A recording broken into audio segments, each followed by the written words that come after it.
Selamat datang di BBB, Bincang-Bincang BTNers Kantor Cabang Kudus. Nah, melalui media ini, kami dari Change Agent ingin mengajak teman-teman semua nih, mengajak BTNers untuk refreshment lagi terkait ketentuan yang ada di Bank BTN. Tentunya dengan narasumber yang luar biasa ya, Fes. Ya. So, stay tuned. Selamat bergabung, Pak Endang. Terima kasih Pak sudah meluangkan waktunya di tengah kesibukan Bapak nih buat ngobrol-ngobrol sama kita dari tim Change Agent. Gimana Pak kabarnya? Alhamdulillah Mbak Puspa, Mbak Feni ya, meskipun dalam kondisi pandemi ditambah lagi dengan PPKM ya, alhamdulillah kita masih sehat, selalu diberikan kesehatan. Yang mudah-mudahan ya teman-teman semua juga BTNer selalu sehat dan selalu taat prokes, karena prokes itu hal yang paling utama buat kita untuk kita biar selalu sehat seperti itu. Ini nih Pak yang suka nongkrong ya Pak. Nah, apalagi nih anak-anak muda, Mbak Feni, Mbak Puspa, senangnya kan nongkrong, makan di luar, di mana ya, lagi kondisi gini ya, hilangkan dulu hal-hal tersebut. Tahan dulu ya, tahan Pak, dulu, ya. betul, tahan dulu, jangan dulu kita taat terhadap prokes, karena tentunya prokes itu kan buat menjaga kita ya, menjaga keselamatan kita semua ya, supaya kita, insya Allah kita tetap sehat dengan menjaga prokes tersebut. Siap Pak. Nyambung nih Pak sama topik kita kali ini. Kalau Iya. tadi taat sama peraturan pemerintah, Iya. ini tentang taat sama peraturan internal BTN. Betul. Jadi kita mau bahas soal compliance di bidang kredit komersial ya. Silakan. Nah, sebelumnya kami tuh sudah mengumpulkan beberapa pertanyaan nih Pak dari teman-teman terkait kredit komersil. Nah, yang pertama tuh sebenarnya kami mau tanya nih Pak, kalau misalnya ada pengajuan Pak, pengajuannya itu atas nama satu proper, tapi berada di dua lokasi yang berbeda. Jadi satu hamparan tapi dua lokasi yang berbeda nih Pak. Misalnya desa A dan desa B. Nah itu sebenarnya bisa nggak sih Pak diproses di kita? Di Bank BTN tentunya tidak membatasi hal tersebut ya. Artinya yang kita lihat adalah perizinan yang sudah keluar. Di perizinan itu seperti apa di perizinannya? IMB-nya, set plan-nya, izin lokasinya. Kalau memang di IMB ataupun set plan menyebutkan lokasinya seperti itu, nah pasti kita proses. Boleh kita proses ya. Jadi kita tidak membatasi adanya perbedaan wilayah, baik wilayah kelurahan ataupun kecamatan. Justru sebenarnya yang kita lihat adalah perizinnya sendiri yang dikeluarkan oleh dinas terkait, seperti itu Mbak Feni, Mbak Puspa. Iya Pak. Pak, kalau sebelumnya menurut Bapak compliance itu apa sih Pak? Jadi komplain ini Mbak Feni, Mbak Puspa ya, ibaratnya kalau kita berkendaraan mobil, tentunya kan ada seat belt ya. Kemudian kalau kita bawa motor, tentunya kan ada helm. Nah semua itu kan kita harus menaati bahwa mobil harus pakai seat belt, pakai motor harus pakai helm. Tentunya buat apa? Itu untuk menjaga ya, untuk menjaga keselamatan kita, bukan semata-mata kita takut oleh sanksi ya, tapi kita paling utama menjaga keselamatan Saya kita. itu Pak. Nah, Kalau pakai helm takutnya ditilang. Iya. Itu sebenarnya buat keselamatan kita ya Pak Jadi ya. betul. Jadi kalau Mbak Feni, Mbak Puspa mungkin pakai helm, selain itu apa?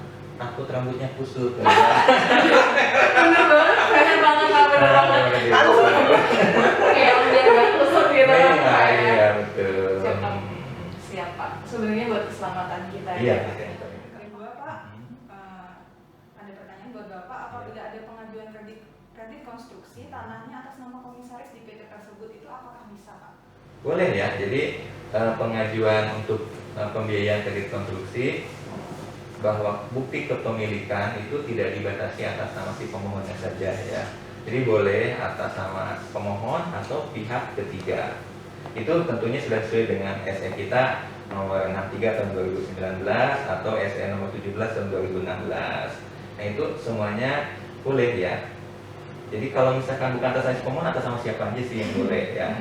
Tentunya kan boleh atas nama pasangannya ya. Kalau misalkan dia mengajukan perorangan kan ada pasangan suami atau istri, tentunya yang sah ya. Nah, kemudian yang kedua juga kalau atas nama lembaga, boleh atas nama pengurusnya ya. Pengurus itu kan ada direksi, komisaris atau pemegang saham. Jadi kita dalam hal pembiayaan terhadap lokasi proyek, bukti kepemilikannya itu tidak dibatasi hanya atas nama si pemohon, tapi boleh atas nama pihak ketiga, tapi tentunya sesuai dengan ketentuan yang ada di kita seperti itu. Ini mau ngaju SE berapa Pak? SE-nya SE 63 2019 dan SE nomor 17 2016. Siap, soalnya kita kan baru nih Pak di BPN. Nah, betul. Biasanya tuh mengajinya nggak SE Pak, tapi kayak atas senior atau kebiasaannya di cabang kayak gimana. Nah itulah makanya teman-teman, apalagi ini kan masih muda-muda ya. Jadi dalam bekerja itu jangan berdasarkan atas kebiasaan, tapi biasakanlah atas aturan yang ada ya, seperti itu. Sering baca-baca SE ya. Kalau kita lagi memproses sesuatu atau kita misalkan ada di bidang apa nih, kita ditempatkan di Bank BTN, pelajarilah SE tersebut ya. Apalagi di sisi kita juga kan ada pembelajaran melalui BRIN, SFF itu tetap harus diikuti oleh teman-teman ya. Siap Pak. Pertanyaan terakhir Kak. Yang terakhir nih Pak, Gimana? terkait biaya prarealisasi. Nah itu sebenarnya bisa nggak sih Pak dibayarkan, dipotong dari hasil pencairan? Oh gitu ya, pasti itu udah proper banyak yang nanya ya. Iya. Karena itu kadang-kadang ya, mohon maaf, mitra kita kadang nggak mau modal dulu gitu kan, tapi kan itu tidak sesuai dengan aturan yang ada ya. Namanya biaya pra itu kan berarti biaya di awal yang harus dipersiapkan, dan memang itu sesuai dengan ketentuan yang di kita ya, harus dibayarkan dulu ya Mbak Penny dan Mbak Puspa. Jadi dibayarkan dulu, kita potong, baru lanjut nih ke legal meeting. Setelah legal meeting baru ke akad kredit. Jadi nggak boleh misalkan hasil realisasi dipakai untuk nutup biaya misalkannya, nggak boleh, karena memang biaya atau hasil realisasi itu ya murni buat pengembangan itu proyek tersebut ya, buat pembangunan ya. Jadi bukan buat nutup biaya-biaya yang sebenarnya harus sudah dikeluarkan oleh pihak pemohon di awal ya, seperti itu. Iya Pak, sering nggak Kak? Sering banget Pak. Jadi pertanyaan ini yang paling sering ditanya. Kan sekarang nih Mbak Penny, Mbak Puspa kan juga udah tahu, jadi nanti kalau menghadapi mitra seperti itu ya memang aturan kita juga kan bisa istilahnya tidak boleh tadi ya, biaya pra itu dibayar di kemudian setelah akad ya. Jadi kita perlu dipersiapkan di awal seperti ini ya. Iya Pak. Siap Pak, kalau boleh tahu Bapak sendiri udah berapa tahun Pak di BTN? Memang di masuk BTN tuh tahun 93 ya. 93 ya, udah malang melintang di beberapa cabang ya, di beberapa unit. Paling lama unit apa Pak?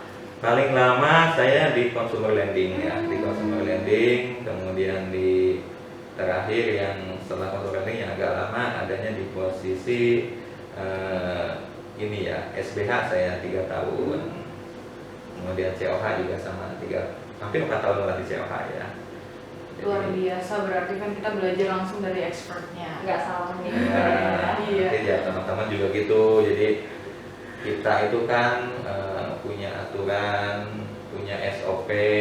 Nah itu wajib dipatuhi oleh teman-teman semua. Siapa? Tadi di awal sudah kami sampaikan, jangan membiasakan dari kebiasaan-kebiasaan ya, tapi biasakanlah kita belajar dari aturan atau SOP yang ada, supaya kita tidak salah di dalam bekerja ya, supaya aman buat kita, aman buat BTN, aman buat keluarga juga, seperti itu. Siap Pak, terima kasih banyak Pak. Terima kasih Pak atas Iya. waktunya. Itu dulu ya Iya. Bagus Pak ya. Terima kasih sebelumnya Pak atas waktunya. Sama-sama. Mungkin di lain kesempatan kita bisa nih Pak sharing-sharing lagi lewat podcast, Ya. biar teman-teman BTN itu bisa lebih paham terkait ketentuan Yang lain ya. Siap, nanti tinggal atur waktunya ya, nanti dengan tema ataupun aturan yang terkait dengan hal yang lain tadi persilakan. Semoga Bapak sehat selalu, keluarga sehat selalu Pak. Amin. Juga sehat buat Mbak Penny, Mbak Puspa dan BTN semuanya ya. Siap, terima kasih banyak Pak. Oke, langsung aja mungkin Pak kita tutup ya. Sampai jumpa di BBB selanjutnya.